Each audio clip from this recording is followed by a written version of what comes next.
ಚಿತ್ರದುರ್ಗದ ಶಿವಶರಣ ಅರಳಯ್ಯನವರ ಗುರುಪೀಠದಲ್ಲಿ ಶಿವಶರಣ ಅರಳಯ್ಯ ನಾಟಕ ಪ್ರದರ್ಶನವನ್ನು ಪರಮಪೂಜ್ಯ ಶ್ರೀ ಬಸವ ಅರಳಯ್ಯ ಸ್ವಾಮೀಜಿಯವರು ಉದ್ಘಾಟಿಸಿ ಮಾತನಾಡಿದರು.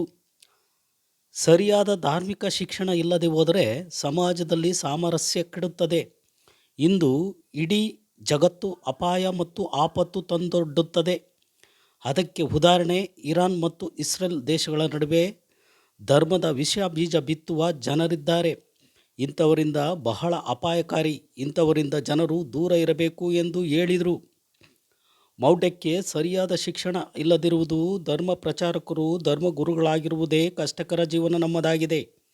ಯಾವ ಧರ್ಮವಾದರೂ ಯಾರಿಗೂ ನೋಯಿಸುವಂತ ಮಾಡಕೂಡದು. ಇಂಥವರನ್ನು ನೋಯಿಸುವಂಥ ಧರ್ಮವೇ ಅಲ್ಲ.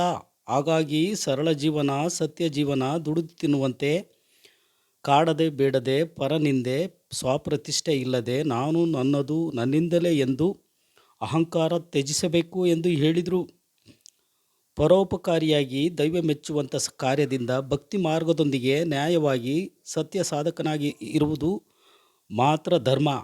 ಇಂತಹ ಶಿವಪಥದಾರಿಯಲ್ಲಿ ನಡೆದ ಶಿವಶರಣ ಅರಳಯ್ಯನವರ ಕಲ್ಯಾಣ ಕ್ರಾಂತಿಯ ಮೂಲಕ ಲೋಕ ಕಲ್ಯಾಣ ಮಾಡಿದ ಅಪ್ಪ ಬಸವಣ್ಣನವರ ಸಾಮಾಜಿಕ ಜನಜಾಗೃತಿಗಾಗಿ, ಮೌಢ್ಯತೆಯಿಂದ ದೂರ ಇರಿಸುವುದಕ್ಕಾಗಿ ಮಾಡಿದ ಕಲ್ಯಾಣ ಕ್ರಾಂತಿಯ ಮೂಲಕ ಐತಿಹಾಸಿಕ ಸತ್ಯಚರಿತೆಯ ನಾಟಕ ಜನರಿಗೆ ಬಹು ಅಗತ್ಯವಿರುವುದು.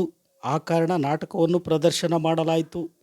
ಈ ಕಾರ್ಯಕ್ರಮದಲ್ಲಿ ಮುಖ್ಯ ಅತಿಥಿಗಳಾಗಿ ತಿಪ್ಪೇಸ್ವಾಮಿ ಚಿಂತಕರು ಚಿತ್ರದುರ್ಗ ಕಲ್ಲಟ್ಟಿ, ಮುಖ್ಯ ಶಿಕ್ಷಕರಾದ ಜಯಪ್ರಕಾಶ್ ಸಿದ್ದೇಶ್ ಇಟ್ನೂರು, ಕಲಾವಿದರು ಕುಮಾರ್ ಮಲ್ಲಿಕಾರ್ಜುನ್, ಶಿಕ್ಷಕರು ಕಲ್ಲಟ್ಟಿ ಹಾಗೂ ಹರೀಶ್, ಜಯಶೀಲ, ನಾದಿನಿ, ರಕ್ಷಿತಾ, ಆಯಿಷಾ ಇತರರು ಭಾಗವಹಿಸಿದ್ದರು.